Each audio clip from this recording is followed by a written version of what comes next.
ततो बभूविथ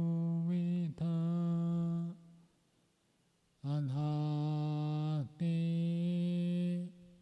सुम्नमीमहि।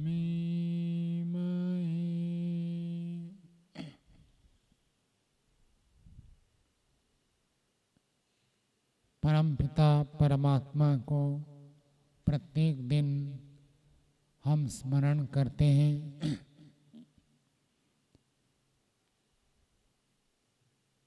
उसका मुख्य प्रयोजन होता है, जैसे परमात्मा का निर्देश है वैसे हमारा जीवन आदर्श हो। आदर्श जीवन जीने के लिए परमात्मा को स्मरण करना आवश्यक है। इसलिए हम प्रत्येक दिन प्रभु का स्मरण करते हैं।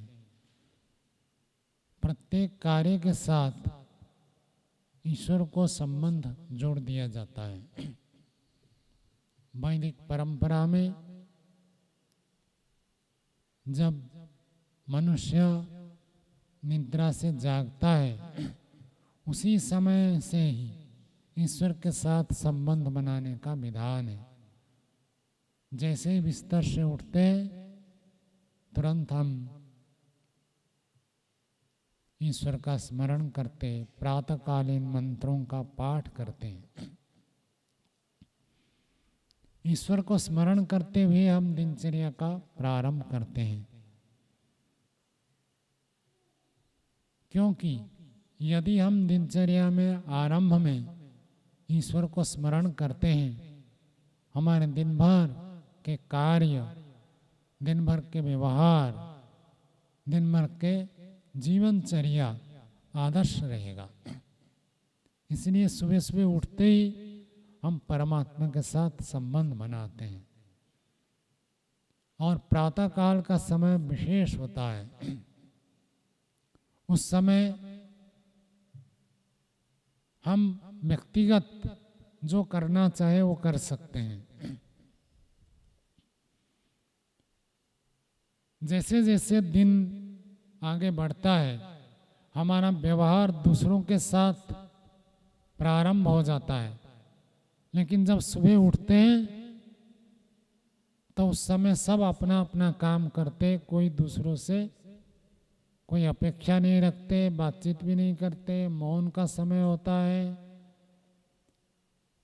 और ये प्रातःकालीन दिनचर्या जो है, मानो दिन भर के व्यवहार, दिन भर के कार्य, दिन भर के विचार, और यूं कहे तो जीवन के लिए अत्यंत उपयोगी है। आरंभ जो होता है वो बढ़िया हो जाए तो पूरा बढ़िया हो जाता है। सुबह सुबह यदि आपका मन प्रसन्न है, सुबह सुबह यदि आप ईश्वरीय विचार से ईश्वर के साथ संबंध बनाए रखते हैं, दिव्य भावना से, दिव्य प्रेरणा से, दिव्य विचारों से ओतप्रोत हो जाते हैं, तो दिन भर वो इसी रहेगा। और आरंभ ठीक से हो गया तो समझ लो आधा काम पूरा हो गया। Well begin is half done. बढ़िया से यदि किसी कार्य को आपने आरंभ कर दिया, मानो कार्य आधा पूरा हो गया। तो प्रातःकालीन दिनचर्या यदि आप करते हैं ठीक से, प्रातःकाल ही उठते ही यदि हम ईश्वर के साथ जुड़ जाते हैं, तो मानो दिन भर हमारा सही व्यतीत होगा, ठीक ठीक व्यतीत होगा, अच्छा व्यतीत होगा। प्रातःकाल उठने का विधान है। ब्रह्मचारियों के लिए तो है ही, गृहस्थों के लिए भी महर्षि ने विधान किया है। मनुस्मृति में भी महर्षि मनु ने विधान किया है, ब्राह्म मुहूर्ते बुद्धेत। ब्रह्म मुहूर्त में जागरण करें। और महर्षि दयानंद संस्कार विधि में गृहाश्रम प्रकरण में लिखा है प्रत्येक स्त्री और पुरुष को रात को 10 बजे सो जाना और 4 बजे उठना है। किसके लिए विधान है? गृहस्थ के लिए। और ब्रह्मचारी के लिए? ब्रह्मचारी के लिए कब है परीक्षित जी? 9 बजे। अच्छा 9 बजे सोएंगे और 4 बजे उठेंगे। छोटे ब्रह्मचारियों के लिए ठीक है, बड़े ब्रह्मचारियों के लिए तो 10 बजे तक सो जाए। यदि व्यक्ति दिन में कितने घंटे हम सो जाते हैं? 10 से सोए 4 बजे उठे तो कितने घंटे हो गए वेदार्थ जी? 10 से सोए और 4 बजे उठे, कितने घंटे हो गए? 6 घंटे हो गए। और 9 बजे सोए 4 बजे उठे तो कितने घंटे हो गए? 7। और दिन में 1 घंटा और सो जाए तो कितने घंटे हो गए? 8। एक दिन में कितने घंटे होते हैं? 24 में से 8 घंटे सो गए तो कितना भाग हो गया ऋषि जी? हाँ 16 बच्चा कितना भाग हो गया? परसेंटेज बताए अथवा भाग कितना भाग हो गया? 24 में से 8। हाँ ओम जी 1/3 33% हो गया। तो जीवन जो हमको मिला है उसमें से 33% किस में चला जाता है? सोने में चले जाता है।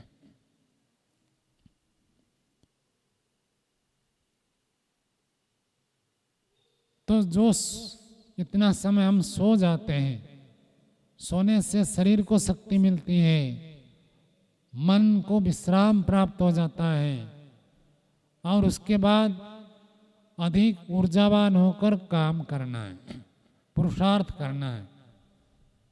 सोना सोने के लिए नहीं होता है, किसके लिए होता है?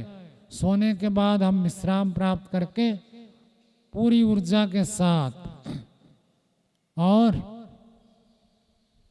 पूरे उत्साह के साथ काम करें। यदि हम 16 घंटा काम करते हैं, दिन में परिश्रम करते, पढ़ाई करते हैं और दिनचर्या व्यवहार के कार्य करते हैं और सोएंगे नहीं तो काम करते करते हम थक जाते हैं और थकते ही क्या होता है? उत्साह समाप्त हो जाता है। थक जाएं तो उत्साह समाप्त हो जाता है। पुनः उत्साहित होने के लिए कुछ विश्राम की आवश्यकता है। विश्राम करते हैं तो फिर उत्साह मिलता है, फिर आगे काम करते हैं। ये नियम है। पूरा हम 24 घंटा काम कर नहीं सकते, शरीर ही ऐसे बना है, विश्राम की आवश्यकता है। लेकिन उस विश्राम का उपयोग हमको आगे करना है।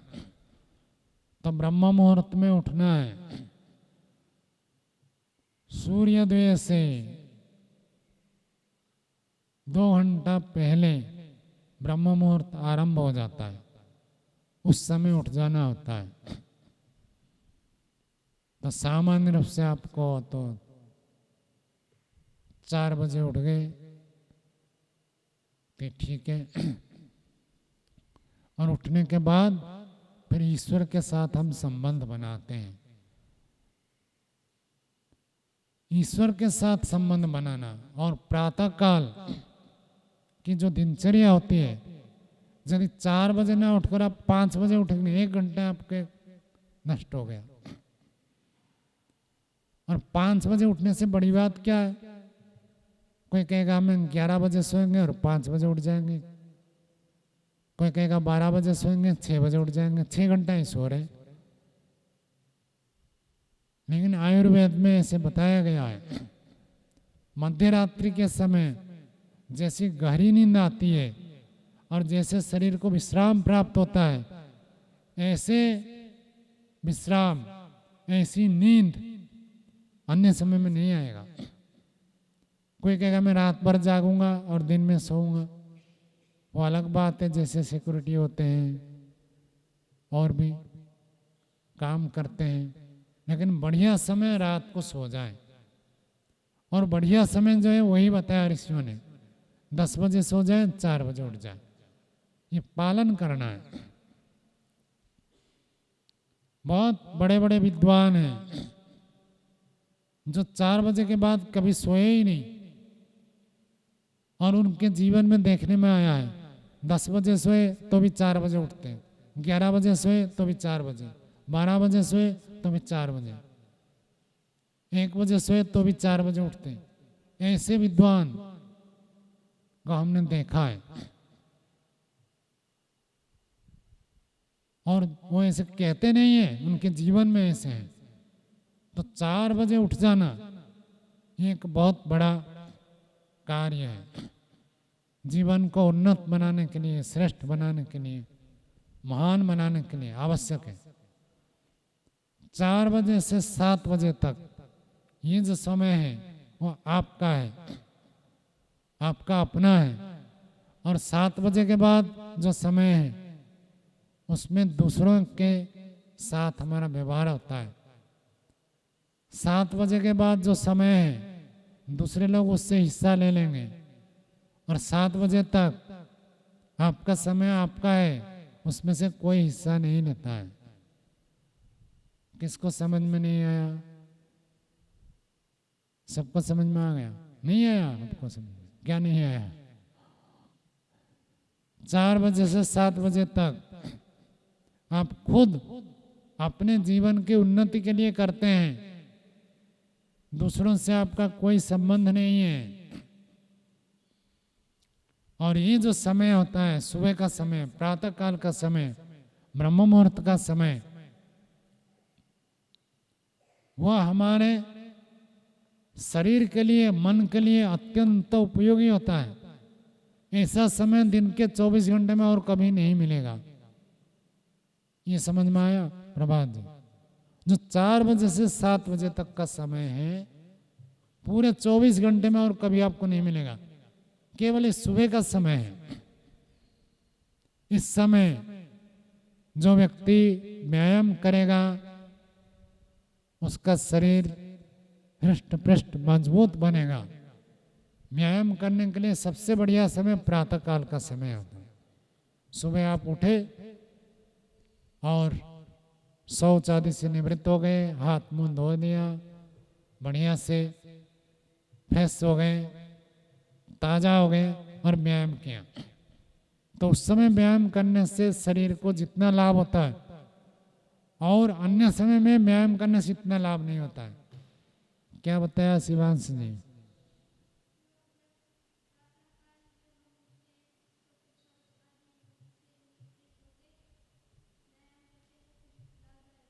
शरीर के लिए अत्यंत लाभदायक होता है, उस समय व्यायाम करेंगे।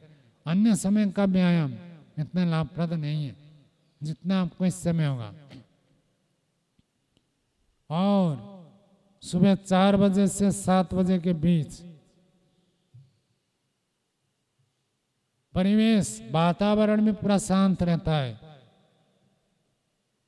आज तो इतने सारे गाड़ी मोटर रहते हैं, रात को ही चलते रहते हैं। ये हमारा सौभाग्य है, हमको ऐसे स्थान पर निवास करने का अवसर मिला है। यहाँ गाड़ी मोटर शोर शराबा कुछ नहीं है। गाड़ी मोटर चलते तो धुआं होते हैं, शोर होता है, और यहाँ पता ही नहीं चलता है हमको, ऐसे आराम से रहते हैं। प्रदूषण कम है, नहीं तो रात को प्राय करके गाड़ी मोटर कम चलते हैं तो प्रदूषण कम होता है, वातावरण शांत होते हैं।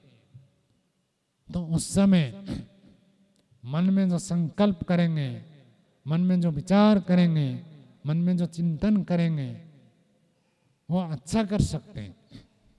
चिंतन करने के लिए सबसे बढ़िया समय कौन सा समय है?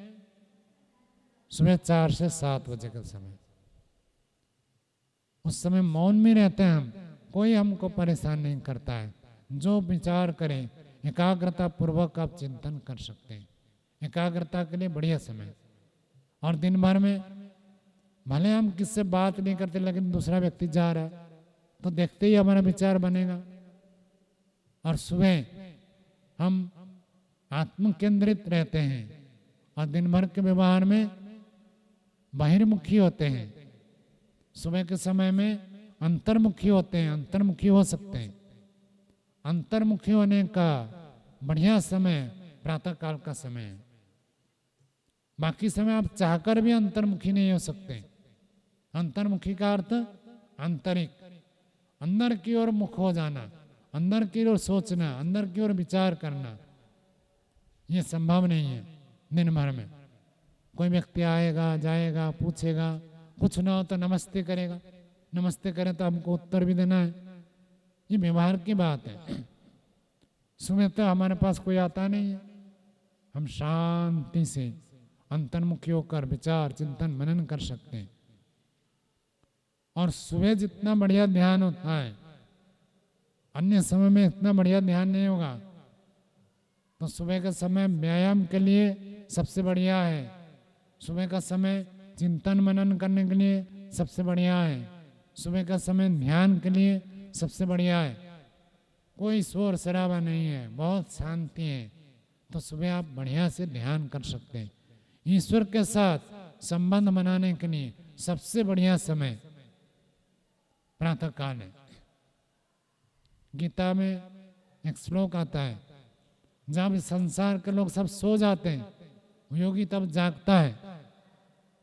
ये रात्रि के योगी लोग 2 बजे उठ जाते हैं और 3 बजे उठ जाते हैं। 4 बजे के बाद तो कोई सोता ही नहीं योगी।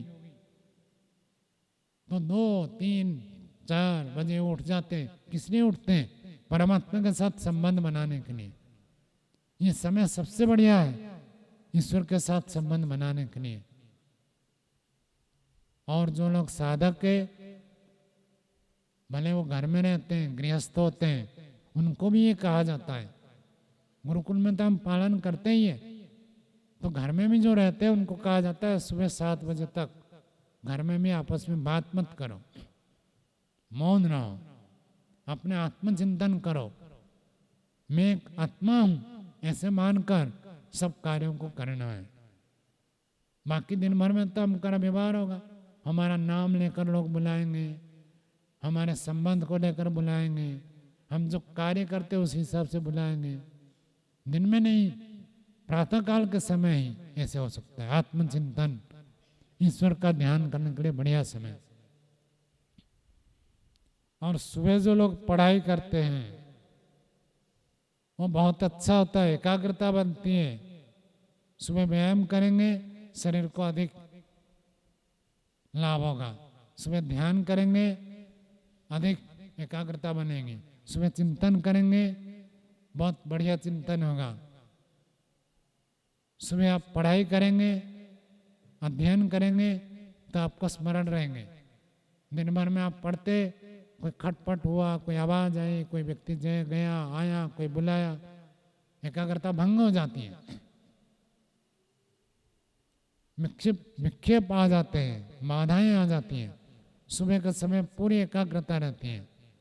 तो सुबह का समय हमारे लिए इतना महत्वपूर्ण है। और जो व्यक्ति प्रातःकालीन प्रातः जागरण के इस महत्व को जानता है और जानकर करता है, उसको अधिक लाभ होता है।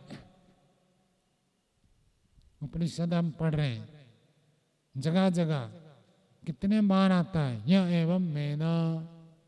जो व्यक्ति ऐसे जानता है, करना तो है, आप गुरुकुल में रहते, नियम है, आपको पालन करना है, लेकिन उसका महत्व को यदि समझ कर करते हैं तो हमको अधिक लाभ होता है। और जो महत्व समझता नहीं है, ऐसे ही करता है, तो उसको कम लाभ होता है। क्या बताया राजर्षि जी,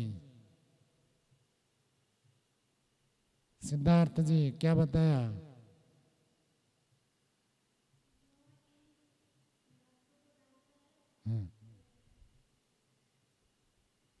बोलो, ठीक बोल रहे हो। अद्वैत जी क्या बताया?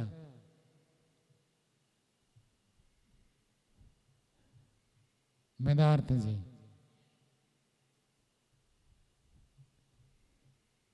ध्यान भटक जाता है ना, पता चल जाता है।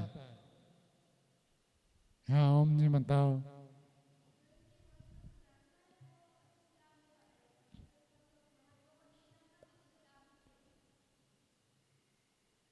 उपनिषद में इस बात को बताया कि जान कर करो, समझ कर करो, विद्वान होकर करो, उसको ठीक ठीक समझना है, इसमें क्या लाभ होगा, क्या उन्नति होगी। जानकर करने से अधिक लाभ होता है, और जो नहीं जानकर करता है उसको कम लाभ होता है। और दूसरी बात है, जो इसके महत्व को समझता है वो गुरुकुल में रहे तो भी करेगा, और गुरुकुल से जाए तो भी करेगा। और जो इसका महत्व को नहीं जानता है, गुरुकुल में जब तक है तब तक करेगा, और गुरुकुल से जाए तो छोड़ देगा। क्या बताया केदारनाथ जी?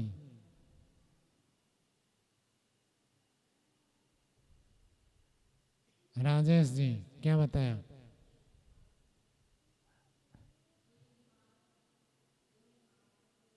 हाँ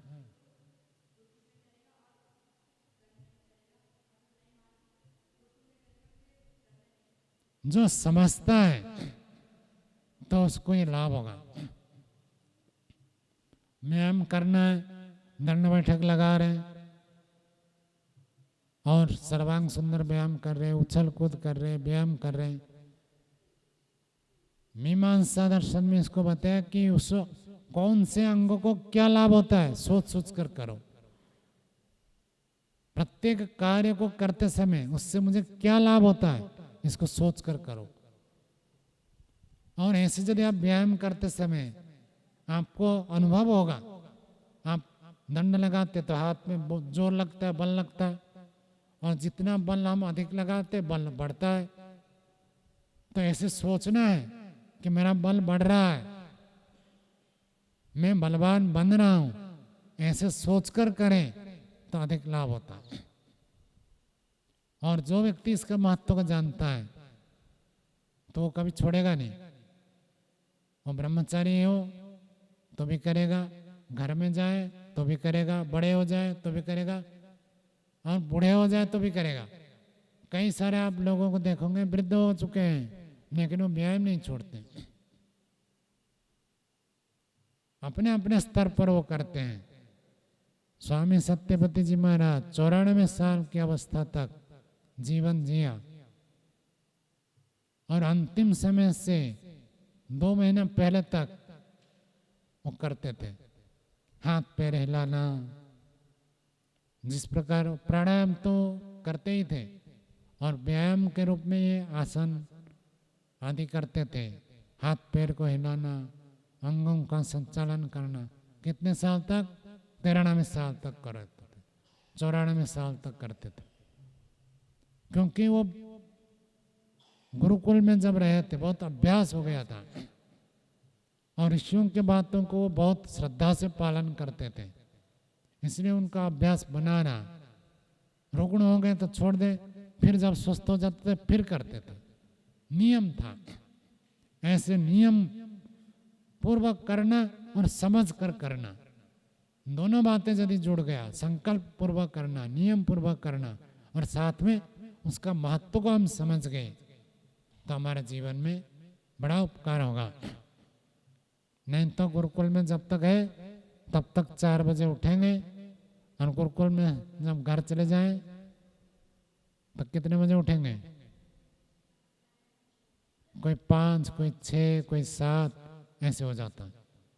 गुरुकुल के ब्रह्मचारियों की बात कर रहा हूँ, ब्रह्मचारी रहे, वर्षों तक रहे, फिर गुरुकुल छोड़कर जब घर चले गए तब ऐसी स्थिति होती है। आप में से भी कई सारे चले गए। अब जो घर में है वो नियम नहीं होता है, 4 बजे उठेंगे नहीं। यहाँ तो आपको आचार्य लोग प्रेरित करते हैं, सब लोग उठते तो आप उठ जाते। माता पिता घर में इतना कठोर नहीं होते हैं, निर्माण नहीं होता है। गुरुकुल में निर्माण होता है, और निर्माण के साथ साथ विचारों को परिपक्व कर दें तो जीवन में कल्याण हो जाएगा। तो प्रातःकाल जो भी दिनचर्या करते हैं, मौन रहना है, और उसमें मेरे जीवन में उन्नति हो रही है, ऐसे सोच कर समझ कर दिनचर्या का अनुष्ठान करना है। चलो आज समय के अनुसार विराम देते हैं।